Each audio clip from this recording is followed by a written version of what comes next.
Agents didn't find rumors. They found a spreadsheet logging 58 shipments, photos of vacuum-sealed packages, and audio notes labeling drops as books and midnight.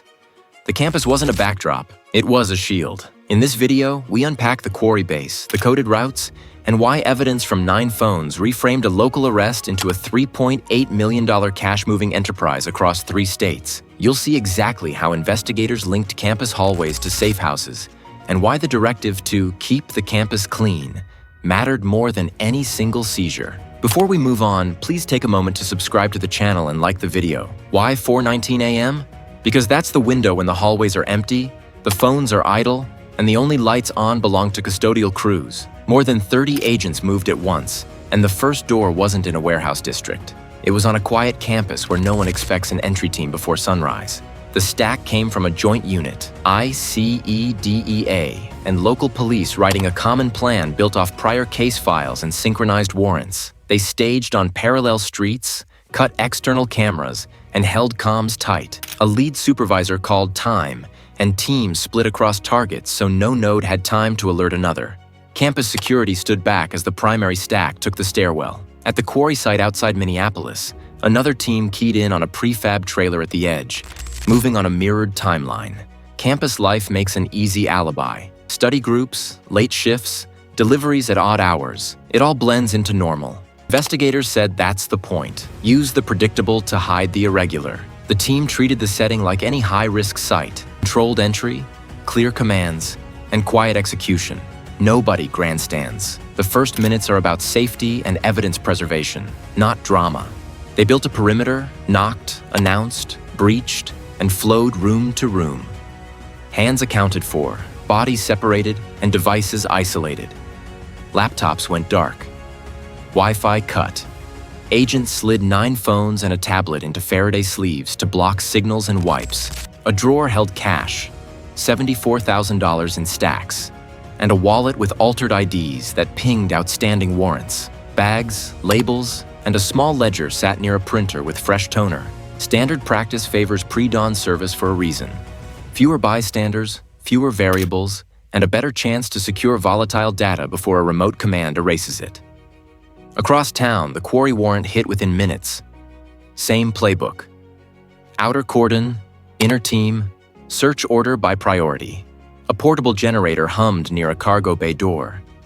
Pallets smelled faintly of solvents. Timing mattered.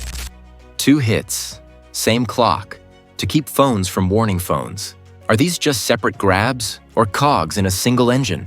The intake tables started answering that.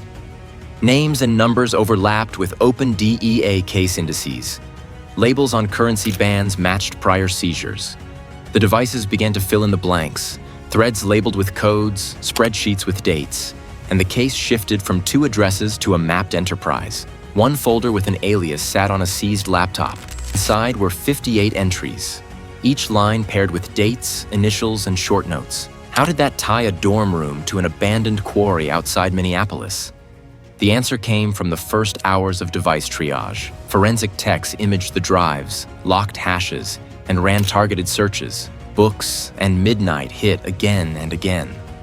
Contact lists overlapped with names already flagged in neighboring state cases. The pattern wasn't noise. It was routing. Those harmless words carried weight. Literally. Messages that looked casual lined up with shipment notes in a spreadsheet. Columns showed dates, destinations, and amounts, using weight symbols that kept repeating next to certain initials. Photos taken on the same devices showed vacuum-sealed packages on a steel table. Metadata stamped those photos within minutes of logs that placed phones near the quarry perimeter. Location services were sloppy in a few shots, cleaner in others, but the coordinates clustered on the same dirt access road. Investigators didn't guess at slang. They tested it. Coded terms were mapped against bank activity and movement. When a thread said midnight, a transaction posted in the hours after. When books counted up, the amounts on the ledger climbed in tandem. That loop, message, money, movement, turned euphemisms into markers. Altered IDs taken in the raid linked back to lease files on 2 units within driving distance of the quarry gate. Utility signups used the same dates as the first entries in the shipment sheet. Burner phones that switched numbers weekly still betrayed the path. Geofence data rode the same routes that the messages named, returning to the quarry before sunrise and back out toward the suburbs by noon. Money gave it scale. Deposits of $410,000 in 6 months sat under one name and did not match the stated income tied to that account. Cross-state signals pressed out farther. Contacts tagged with 262, 312, 734. Wisconsin, Illinois, Michigan. Phone pings overlapped at rentals investigators had already pinned as safe houses. The quarry stopped looking like a dump site. It read like a hub, with the campus acting as a quiet corridor feeding it without drawing eyes. If the logistics built the bones of the network, the next layer showed how the cash kept those bones moving. What does $3.8 million look like when it never sits still for more than a day? It looks like ledgers that read like train timetables, laptops logging deposits in small amounts, and transfers that hopscotch through 3 states before bleeding into offshore digital wallets. The cash moves in slices. $3,000 here, $7,500 there. Structured to slip past the alarms built into banking systems. Over 4 years, that trickle becomes a river, and every entry ties back to a route on the map. The files point to 4 companies that look clean on paper and rotten in practice. Different names, different owners, but the same devices and accounts touched them. Logins overlap, IP trails repeat, and timestamps stack up within minutes of each other. Are they side hustles or shells engineered to wash cash? Investigators mark them as shells because the pattern holds across months, not days. The network breathes through 36 distribution points spread across Minnesota, Wisconsin, and Illinois. 9 runners sit in plain sight inside community spots.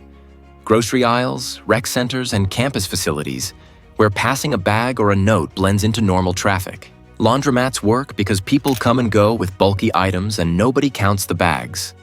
Church lots turn over between services and weekday programs, adding movement without suspicion. Campus spaces add a layer of protection because foot traffic spikes and dips in predictable cycles. On a seized tablet, a list shows 12 secondary coordinators tasked to feed mid-levels. 3 vanish after the first arrests. Phones dead within hours. Another name pops for heavy travel. 17 border crossings in 2 years, raising sourcing questions that sit outside state lines. Routes are coded, safe houses rotate, and burner phones swap on set intervals. The chain is designed to survive a break. A voice note lays out the mindset. Keep the campus clean. They won't look there. That line tells you this is intent, not luck. Shipments run on schedules, routes diversify by design, and money rides dampers that split and slow funds to avoid seizure. The playbook reads like a business plan built for resilience. With the structure exposed, the next move isn't about a single raid. It's about what the follow-on strategy looked like after cuffs went on and accounts froze. If the quarry base was only the tip, how do you cut off the rest without triggering a full scatter? You target the roots, not just the closets. That's where the network breathes, and that's where it bleeds when you apply pressure. The pivot started with seized contacts mapped against federal case indices in 3 states. Analysts cross-checked call logs and ledger names with open DEA files in Wisconsin, Illinois, and Michigan, then stacked warrants by impact. Corridors moving product got priority, while stash-only sites waited.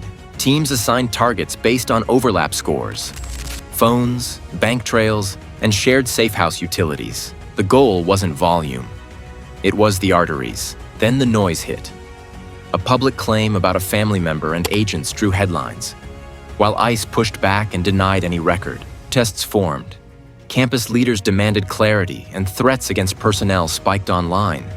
The risk was drift, letting arguments drown out evidence, so command held to the paper trail and moved. Deconfliction kicked in. Task forces merged calendars and split roles to avoid friendly collisions. Surveillance locked onto the remaining nodes, and parallel financial actions froze linked accounts before cash could jump. Research and practice back the approach. You collapse supply and cash together, or you chase the same players for months. New warrants went to addresses flagged by overlapping phone data. Planned shipments listed on a tablet triggered interdictions on 2 highway corridors within hours. The community needed precision, not blame. Agencies briefed local partners to raise vigilance around laundromats, church lots, and campus facilities without turning them into suspects. The guidance leaned on behavior. Repeated short stops, bag swaps at the same hour, rather than identity. Arrests followed in waves. Runners traded devices, routes slipped to secondary roads, and safe houses rotated on a tighter clock. 3 secondary coordinators dropped off the grid after the first cuffs. One traveler's 17 border crossings put sourcing on the table for an international handoff.